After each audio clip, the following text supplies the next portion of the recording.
வணக்கம். ஜானஸ் கிச்சனில் இட்லி தோசைக்கு பதிலாக 7 நாளைக்கு 7 விதமான பிரேக்ஃபாஸ்ட்டு செய்யலாம். முதல்ல சேமியா பொங்கல் செய்யலாம். நான் ஒரு பாத்திரத்தில் கொஞ்சமாக தண்ணி கொதிக்க வச்சுருக்கேன். அதில் ஒரு கைப்பிடி அளவுக்கு பச்சைப்பயிரை நல்லா கழுவிட்டு சேர்த்துருக்கேன். கொஞ்சமாக எண்ணெய் சேர்த்துருக்கேன். இதை மூடி போட்டு மீடியம் ஃப்ளேம்லேயே வச்சு வேக வச்சுக்கலாம். அது வேகட்டும். இன்னொரு பாத்திரத்தில் கொஞ்சமாக தண்ணி கொதிக்கட்டோன்னு 1 கப் அளவுக்கு சேமியா சேர்த்துருக்கேன். இந்த சேமியாவையும் மீடியம் ஃப்ளேம்லேயே வச்சு வேக வச்சுக்கலாம். இந்த மாதிரி சேமியா நல்லா வெந்திருக்கணும். சேமியா வெந்த பிறகு நமக்கு இந்த பச்சை பயிரும் இந்த மாதிரி மலர்ந்து வெந்து வந்துருச்சு. தண்ணியெல்லாம் கரெக்டான அளவில் வச்சா இந்த மாதிரி நல்லா பூக்க வெந்து வந்துடும். இப்போ வேக வச்ச பச்சை பயிரை இந்த சேமியாவோட சேர்த்துக்கலாம். சேர்த்துட்டு ஒரு வாட்டி கலந்து கொடுத்துடலாம்.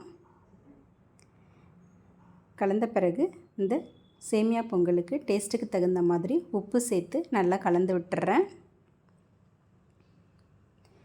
இந்த மாதிரி கலந்து விட்டுட்டு இதை லோ ஃப்ளேம்லேயே ஒரு 2 நிமிஷம் அப்படியே விட்டுடலாம்.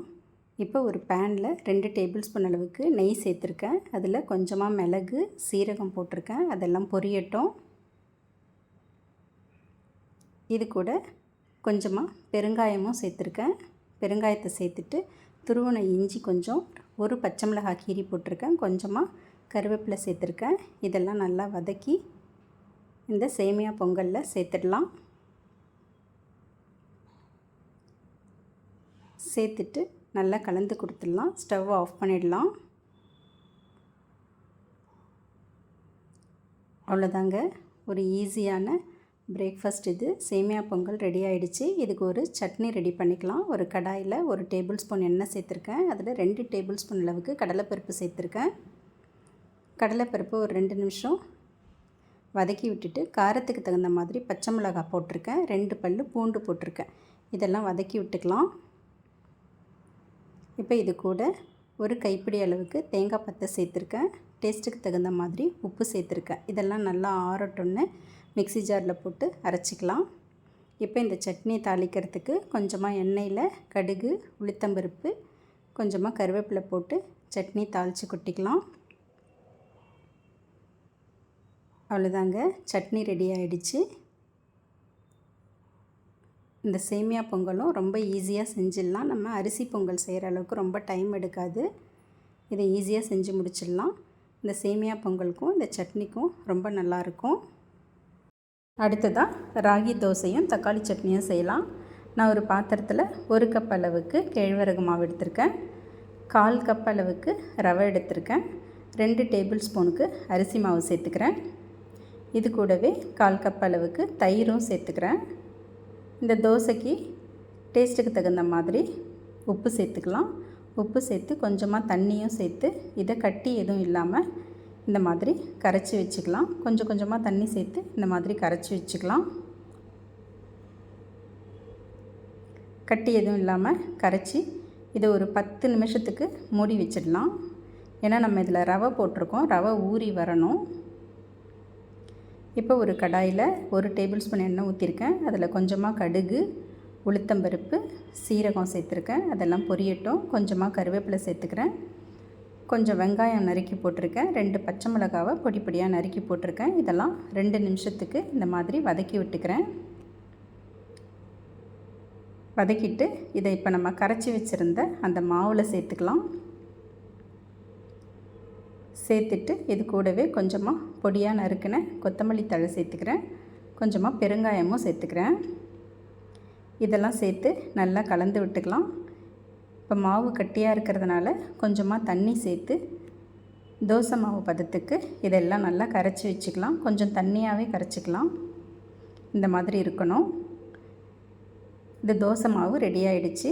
இப்போ சட்னிக்காக கடாயில் 1 டேபிள் ஸ்பூன் எண்ணெய் ஊற்றிருக்கேன். அதில் கொஞ்சமாக உளுத்தம்பருப்பு, 2 வரமிளகாய், 2 பச்சை மிளகாய் சேர்த்துருக்கேன். பழுத்த தக்காளியாக 2 தக்காளியை கட் பண்ணி போட்டிருக்கேன். கொஞ்சமாக வேர்க்கடலையும் சேர்த்துருக்கேன். இதெல்லாம் இந்த தக்காளியெல்லாம் நல்லா மசிகிற மாதிரி வதக்கி விட்டுக்கலாம். இப்போ நல்லா வதங்கிடுச்சு. இதில் டேஸ்ட்டுக்கு தகுந்த மாதிரி உப்பு சேர்த்து நல்லா ஆறட்டோன்னு மிக்ஸி ஜாரில் போட்டு அரைச்சிக்கலாம். நல்லா மையாக அரைச்சிக்கலாம்.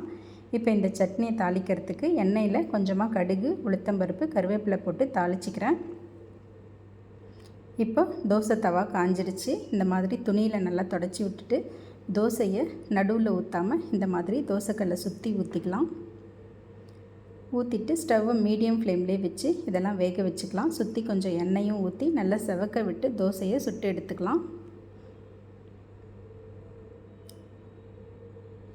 நல்லா செவக்க விட்டு எடுத்துக்கலாம் இந்த மாதிரி.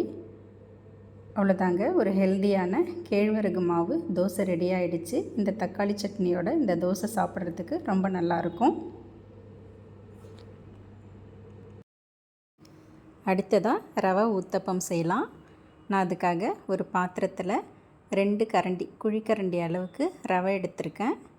அதுக்கு தேவையான அளவு உப்பு சேர்த்துக்கிட்டு அதில் 1.5 கரண்டி அளவுக்கு தயிர் சேர்த்துக்கிறேன். கொஞ்சமாக தண்ணியும் சேர்த்து இதை நல்லா கட்டி இல்லாமல் முதல்ல கலந்து விட்டுக்கிறேன். இந்த மாதிரி கலந்து விட்ட பிறகு இதில் 1 கரண்டி அளவுக்கு அரிசி மாவு சேர்த்துக்கிறேன். சேர்த்துட்டு மறுபடியும் தண்ணி ஊற்றி நல்லா கட்டி இல்லாமல் கலந்து வச்சுக்கலாம். இந்த மாதிரி கலந்துட்டு இதை மூடி போட்டு 10 நிமிஷத்துக்கு அப்படியே விட்டுடலாம். ரவையெல்லாம் நல்லா ஊறி வரணும். இப்போ ஒரு பேனில் 2 டேபிள் ஸ்பூன் எண்ணெய் ஊற்றிருக்கேன். அதில் கொஞ்சமாக கடுகு, உளுத்தம்பருப்பு, கடலைப்பருப்பு போட்டிருக்கேன். அதெல்லாம் செவந்து வரட்டும். கொஞ்சம் கருவேப்பிலை, ஒரு பச்சை மிளகாய் பொடியாக நறுக்கி சேர்த்துருக்கேன். அதே மாதிரி பொடியாக நறுக்கின வெங்காயம் கொஞ்சம் சேர்த்துருக்கேன். பொடியாக நறுக்கின தக்காளியும் சேர்த்துருக்கேன். இதெல்லாம் 1 நிமிஷத்துக்கு வதக்கி விட்டுக்கலாம். ரொம்ப வதக்க வேண்டாம். இப்போ இந்த வதக்கினதை நம்ம கரைச்சி வச்சுருக்க ரவையில் போட்டுக்கலாம். போட்டுக்கிட்டு இது கூட 1/2 டேபிள் ஸ்பூன் அளவுக்கு 1 பாதியமாக உடைச்ச மிளகுத்தூள் சேர்த்துருக்கேன். சேர்த்துட்டு நல்லா கலந்து விட்டுடுறேன். இப்போ இதில் பொடியாக நறுக்கின கொத்தமல்லி தழையும் கொஞ்சம் சேர்த்துருக்கேன். சேர்த்துட்டு நல்லா கலந்து விட்டுக்கலாம். தண்ணி எதுவும் சேர்க்காமல் கொஞ்சம் திக்கான கன்சிஸ்டன்சிலே இது இருக்கட்டும். இப்போ தோசை தவா காஞ்சதும் அதில் கொஞ்சம் எண்ணெய் ஊற்றிட்டு தோசைக்கல்லுக்கு நடுவில் மட்டும் இந்த மாதிரி கொஞ்சம் கனமாக ஊற்றிக்கலாம். ஊற்றிட்டு லோ டு மீடியம் ஃப்ளேம்லேயே வச்சு இந்த மாதிரி மூடி போட்டு இதை வேக வச்சுக்கலாம். இப்போ ஒரு பக்கம் நல்லா செவந்துருச்சு. இன்னொரு பக்கம் திருப்பி போட்டு அதே மாதிரி மூடி போட்டு வேக வச்சுக்கலாம். அவ்வளோதாங்க, ஒரு அருமையான ரவை ஊத்தப்பம் ரெடி ஆயிடுச்சு. இது நம்ம நார்மல் தோசை மாவில் செஞ்சு சாப்பிட்ற ஊத்தப்பத்தை விட இது ரொம்ப நல்லாயிருக்கும். இதில் தக்காளி, வெங்காயம் எல்லாம் இருக்கிறதுனால ரொம்ப டேஸ்ட்டாக இருக்கும். இதுக்கு இட்லி பொடி சைட் டிஷ்ஷாக வச்சு சாப்பிட்லாம். அடுத்ததாக கோதுமை ரவையில் கிச்சடி செய்யலாம். இந்த கோதுமை ரவை வந்து நார்மலாக இருக்கிறத விட கொஞ்சம் ஃபைன் ரவையாக இருக்கும். ரொம்ப நைஸாக இருக்கும் இந்த ரவை. நான் 1 கப் அளவுக்கு எடுத்திருக்கேன். அதை வெறும் கடாயிலே போட்டு ஒரு 2 நிமிஷத்துக்கு இந்த மாதிரி வறுத்துக்கிறேன். வறுத்துக்கிட்டு அதை ஒரு பிளேட்டில் கொட்டிக்கலாம். இப்போ அதே கடாயில் 2 டேபிள் ஸ்பூன் அளவுக்கு எண்ணெய் சேர்த்துருக்கேன். எண்ணெய் காஞ்சதும் அதில் பட்டை, கிராம்பு, ஒரு பிரிஞ்சி இலை சேர்த்துருக்கேன். ஒரு மீடியம் சைஸ் வெங்காயத்தை நீல வாக்கில் கட் பண்ணி வச்சுருந்தேன். அதையும் சேர்த்துக்கிறேன். சேர்த்து 2 நிமிஷத்துக்கு வதக்கி விட்டுக்கிறேன். காரத்துக்காக 3 பச்சை மிளகாவை கீறி போட்டிருக்கேன். ஒரு சின்ன சைஸ் தக்காளியை பொடி பொடியாக நறுக்கி போட்டிருக்கேன். கொஞ்சமாக பூண்டு, கொஞ்சமாக இஞ்சி துருவி போட்டிருக்கேன். கருவேப்பிலையும் கொஞ்சம் சேர்த்துருக்கேன். இதெல்லாம் சேர்த்துட்டு 2 நிமிஷம் வதக்கி விட்டுக்கலாம். வதக்கின பிறகு இதில் கிச்சடிக்கு டேஸ்ட்டுக்கு தகுந்த மாதிரி உப்பு சேர்த்துக்கிறேன். 2 சிட்டிகை மஞ்சள் தூள் சேர்த்துக்கிறேன். சேர்த்து நல்லா கலந்து விட்டுறேன். இந்த மாதிரி கலந்து விட்டுட்டு இப்போ இதில் தண்ணி சேர்த்துக்கலாம். நான் 1 கப் கோதுமை ரவைக்கு 2.5 கப் அளவுக்கு தண்ணி சேர்த்துருக்கேன். தண்ணி சேர்த்து நல்லா கலந்து விட்டுட்டு இதை மூடி வச்சிடலாம். தண்ணி கொஞ்சம் கொதிக்கட்டும். இப்போ தண்ணி நல்லா கொதிக்கிற ஸ்டேஜுக்கு வந்துடுச்சு. இந்த நேரத்தில் நம்ம வறுத்து வச்சுருந்த கோதுமை ரவையை அதில் சேர்த்துக்கலாம். சேர்த்து நல்லா கலந்து விட்டுடலாம். இந்த மாதிரி கலந்து விட்டுட்டு ஸ்டவ்வை லோ டு மீடியம் ஃப்ளேம்லேயே வச்சு இதை மூடி போட்டு வேக வச்சுக்கலாம். அது வேகிறதுக்குள்ளே ஒரு சட்னி ரெடி பண்ணிக்கலாம். ஒரு மிக்ஸி ஜாரில் கொஞ்சமாக தேங்காய் துருவல் சேர்த்துருக்கேன். பொட்டுக்கடலை சேர்த்துருக்கேன். காரத்துக்காக 4 பச்சை மிளகாய், டேஸ்ட்டுக்கு தகுந்த மாதிரி உப்பு, 3 சின்ன வெங்காயத்தை உரித்து போட்டிருக்கேன். இதெல்லாம் நைஸாக அரைச்சிக்கலாம். அரைச்சி ஒரு பவுலில் கொட்டிக்கிட்டு கொஞ்சமாக மிக்ஸி ஜாரை கழுவி தண்ணி சேர்த்துக்கிறேன். இந்த சட்னிக்கு 1 ஸ்பூன் எண்ணெயில் கடுகு, உளுத்தம்பருப்பு, வரமிளகாய், கருவேப்பிலை தாளித்து கொட்டியிருக்கேன். சட்னி ரெடி ஆகிடுச்சு. இப்போ நமக்கு கோதுமை ரவை நல்லா பூவாக வெந்து வந்துடுச்சு. இதை ஒரு வாட்டி கிளறி கொடுத்துடலாம். இப்போ இதில் கடைசியாக கொஞ்சமாக நெய் சேர்த்துக்கிறேன் வாசனைக்காக. அவ்வளோதாங்க, ஒரு ஹெல்த்தியான கோதுமை ரவை கிச்சடி ரெடி ஆயிடுச்சு. சட்னியோட இதை வச்சு சாப்பிட்றதுக்கு ரொம்ப நல்லாயிருக்கும். அடுத்ததாக ராகி சேமியாவில் புட்டு செய்யலாம். நான் ஒரு கப் அளவுக்கு ராகி சேமியா எடுத்திருக்கேன். அதை ஒரு பாத்திரத்தில் போட்டுக்கிறேன். இதில் தண்ணி, நார்மல் தண்ணியே நம்ம மூழ்கிற அளவுக்கு சேர்த்துக்கலாம். சேர்த்துட்டு இந்த மாதிரி ஒரு வாட்டி கலந்து விட்டுட்டு இதை ஒரு 2லேருந்து 3 நிமிஷத்துக்கு மூடி வச்சா போதும். ரொம்ப நேரம் மூடி வச்சா குழஞ்சிரும். இப்போ நல்லா ஊறிடுச்சு. தண்ணியெல்லாம் நம்ம வடிகட்டி எடுத்துக்கலாம். இந்த மாதிரி ஒரு ஜல்லடையில் போட்டு தண்ணியெல்லாம் இருத்துக்கலாம்.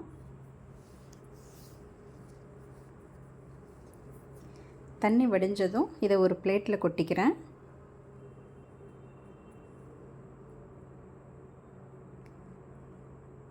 இந்த மாதிரி பிளேட்டில் கொட்டிட்டு இதில் ஒரு 2-3 சிட்டிகை அளவுக்கு உப்பு சேர்த்து கலந்து விட்டுக்கிறேன். உப்பு நிறைய சேர்க்க வேண்டாம், ஒரு 2-3 சிட்டிகை சேர்த்தா போதும். சேர்த்து ஒரு வாட்டி நல்லா கலந்து விட்டுக்கலாம். உப்பு எல்லா இடத்துலையும் படுற மாதிரி கலந்து விட்டுக்கலாம். இப்போ ஒரு இட்லி பிளேட்டில் வெள்ளை துணி போட்டு நம்ம எப்போவும் இட்லி அவிக்கிற மாதிரி இதை அவிச்சு எடுக்கணும். இந்த ராகி சேமியா எல்லாத்தையும் கொஞ்சம் உதுத்த மாதிரி இந்த துணியில் போட்டு ஸ்ப்ரெட் பண்ணி விட்டுக்கலாம்.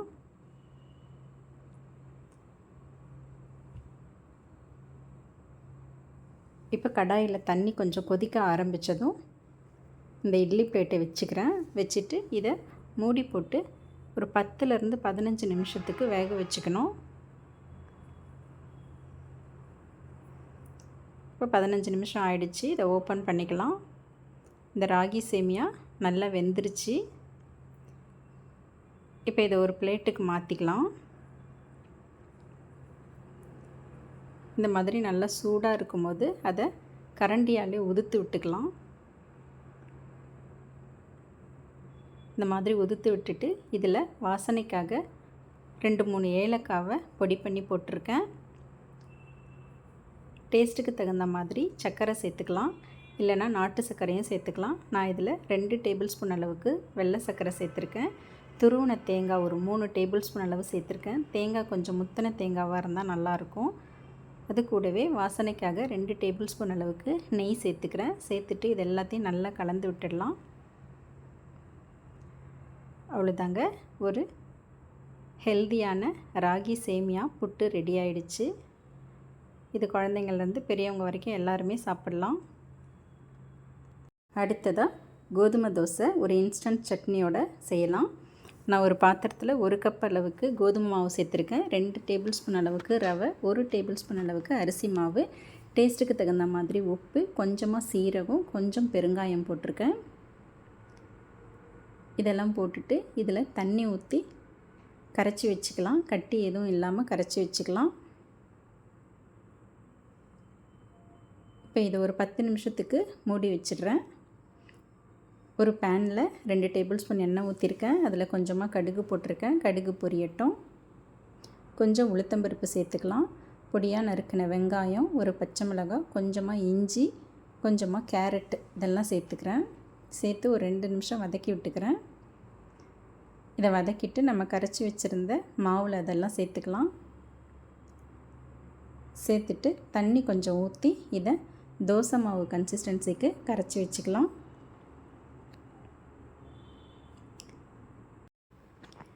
இந்த பதத்துக்கு இருந்தால் போதும்.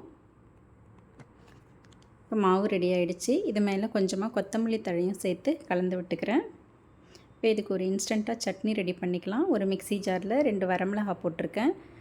5 பல் பூண்டு, பழுத்த தக்காளியாக 1 தக்காளி கட் பண்ணி போட்டிருக்கேன். 1/2 டேபிள் ஸ்பூனுக்கு பொட்டுக்கடலை சேர்த்துருக்கேன்.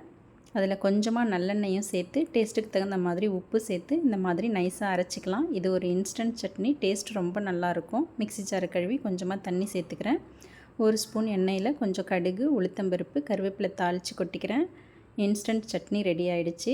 இப்போ தோசை தவா காஞ்சதும் நம்ம கரைச்சி வச்சுருந்த கோதுமை மாவை இந்த மாதிரி தோசைக்கல்லை சுற்றி ஊற்றி கொஞ்சமாக எண்ணெயும் சேர்த்துக்கலாம். ஸ்டவ்வை மீடியம் ஃப்ளேம்லேயே வச்சு இதை நல்லா செவக்க விட்டு வேக வச்சு எடுத்துக்கலாம். இந்த தோசை வந்து ரொம்ப டேஸ்ட்டாக இருக்கும். நார்மல் தோசையை விட இந்த மாதிரி தான் தோசை செஞ்சு சாப்பிட்டா உடம்புக்கும் ரொம்ப ஹெல்த்தி, டேஸ்ட்டும் ரொம்ப நல்லாயிருக்கும். இந்த மாதிரி 2 பக்கமும் நல்லா செவக்க விட்டு தோசையை சுட்டு எடுத்துக்கலாம். அவ்வளோதாங்க, ஒரு டேஸ்ட்டான ஹெல்த்தியான கோதுமை தோசை ரெடி ஆகிடுச்சு. ஒரு இன்ஸ்டண்ட்டான சட்னியோட இந்த பிரேக்ஃபாஸ்ட்டு நல்லாயிருக்கும் சாப்பிட்றதுக்கு. அடுத்ததாக அரிசி உப்புமா செய்யலாம். நான் இந்த அரிசி உப்புமா செய்கிறதுக்கு 1 டம்ளர் அளவுக்கு அரிசி எடுத்திருக்கேன். இது சாப்பாட்டு அரிசி தான், வெண்புழுங்கல் அரிசி. இதை ஒரு பாத்திரத்தில் மாற்றிட்டு ஒரு 2-3 வாட்டி கழுவிட்டு ஒரு 5 நிமிஷத்துக்கு இதை தண்ணியிலே ஊற வச்சிடலாம். 5 நிமிஷம் கழித்து இந்த தண்ணியெல்லாம் வடித்து எடுத்துடலாம். தண்ணி இல்லாமல் வடிச்சிட்டு இதை துணியில் போட்டு ஒரு 10-15 நிமிஷத்துக்கு அப்படியே உணர விட்டுடுறேன். இந்த மாதிரி நல்லா பரத்தி விட்டு உணர விட்டுடலாம். தண்ணியெல்லாம் துணி நல்லா இழுத்துரும். அரிசி வந்து இந்த மாதிரி இருக்கணும், ஈரப்பதத்தோடையும் இருக்கணும், கையிலையும் ஒட்டக்கூடாது. இப்போ அதை மிக்ஸி ஜாரில் சேர்த்துக்கிட்டு கூடவே 1 டேபிள் ஸ்பூன் அளவுக்கு துவரம்பருப்பு, 1/2 டேபிள் ஸ்பூன் அளவுக்கு மிளகு சேர்த்து இந்த மாதிரி கோர்ஸாக அரைச்சிக்கிறேன். ஒரு பேனில் கொஞ்சமாக எண்ணெய் சேர்த்துருக்கேன், கூடவே நெய்யும் சேர்த்துருக்கேன். இது காஞ்சதும் இதில் கடுகு கொஞ்சம் போட்டிருக்கேன். கடுகு வெடிக்கட்டும். கொஞ்சம் உளுத்தம்பருப்பு சேர்த்துக்கலாம், கடலைப்பருப்பும் கொஞ்சம் சேர்த்துக்கலாம், சீரகம் கொஞ்சமாக சேர்த்துக்கிறேன். கூடவே பெருங்காயம் கண்டிப்பாக சேர்க்கணும் இந்த உப்புமாவுக்கு, அப்போ தான் நல்லாயிருக்கும். காரத்துக்காக 2-3 வரமிளகாவை கிள்ளி போட்டிருக்கேன். இதெல்லாம் நல்லா செவந்து வந்த பிறகு ஒரு கொத்து கருவேப்பிலை சேர்த்துக்கிறேன். சேர்த்துட்டு நல்லா கலந்து விட்டுட்டு தண்ணி சேர்த்துக்கலாம். 1 கப் அரிசிக்கு நான் 3 கப் அளவுக்கு தண்ணி சேர்த்துருக்கேன். டேஸ்ட்டுக்கு தகுந்த மாதிரி உப்பும் சேர்த்துட்டு இதை மீடியம் ஃப்ளேம்லேயே வச்சு தண்ணி கொதிக்கட்டும். மூடி போட்டு வச்சிடலாம். இப்போ தண்ணி நல்லா கொதிச்சிருச்சு. நம்ம அரைச்சி வச்சுருந்த அரிசி அதில் சேர்த்துக்கலாம். சேர்த்துட்டு கட்டி எதுவும் இல்லாத மாதிரி நல்லா கலந்து விட்டுக்கலாம். இந்த உப்புமாவுக்கு வெங்காயம்லாம் சேர்க்காமல் செஞ்சாலே ரொம்ப நல்லாயிருக்கும். இந்த பெருங்காயத்தோட ஃப்ளேவரோட இந்த உப்புமா சாப்பிட்றதுக்கு ரொம்ப நல்லாயிருக்கும். இப்போ இதை மூடி போட்டு நல்ல லோ ஃப்ளேம்லேயே வச்சு வேக வச்சுக்கணும். இப்போ நல்லா வெந்துடுச்சு, பொல பொலன்னு நல்லா வெந்து வந்துடுச்சு. அவ்வளோதாங்க, ஒரு அருமையான அரிசி உப்புமா ரெடி ஆகிடுச்சு. இப்போ இதுக்கு ஒரு சட்னி ரெடி பண்ணிக்கலாம். ஒரு கடாயில் 1 டேபிள் ஸ்பூன் எண்ணெய் ஊற்றிருக்கேன். எண்ணெய் காஞ்சதும் அதில் வெள்ளை உளுத்தம்பருப்பு கொஞ்சம் சேர்த்துருக்கேன். வெள்ளை உளுத்தம்பருப்பு செவந்ததும் அதில் 2 காஷ்மீரி மிளகாவும் காரத்துக்காக ஒரு வரமிளகாவும் சேர்த்துருக்கேன். கூடவே 10 சின்ன வெங்காயம், ஒரு சின்ன சைஸ் தக்காளி கட் பண்ணி போட்டிருக்கேன். ஒரு கைப்பிடி அளவுக்கு பொடி பொடியாக நறுக்கின தேங்காய் பத்தை சேர்த்துருக்கேன். சேர்த்துட்டு ஒரு 2 நிமிஷத்துக்கு இந்த மாதிரி வதக்கி விட்டுக்கலாம். ஸ்டவ்வை ஆஃப் பண்ணிவிட்டு இந்த சட்னிக்கு டேஸ்ட்டுக்கு தகுந்த மாதிரி உப்பு சேர்த்து ஆறட்டொன்னு மிக்ஸி ஜாரில் போட்டு இந்த மாதிரி நைஸாக அரைச்சிக்கலாம். இப்போ இந்த சட்னியை 1 ஸ்பூன் எண்ணெயில் கொஞ்சமாக கடுகு, உளுத்தம்பருப்பு, கருவேப்பிலை போட்டு தாளித்து கொட்டிக்கிறேன். அவ்வளோதாங்க, ஒரு சட்னி ரெடி ஆகிடுச்சு. இந்த அரிசி உப்புமாவோட இந்த சட்னி சாப்பிட்றதுக்கு ரொம்ப நல்லாயிருக்கும். இந்த ஒரு பிரேக்ஃபாஸ்ட்டும் செய்கிறதுக்கு ஒரு 15-20 நிமிஷம் தான் டைம் எடுக்கும். தேங்க்ஸ் ஃபார் வாட்சிங்.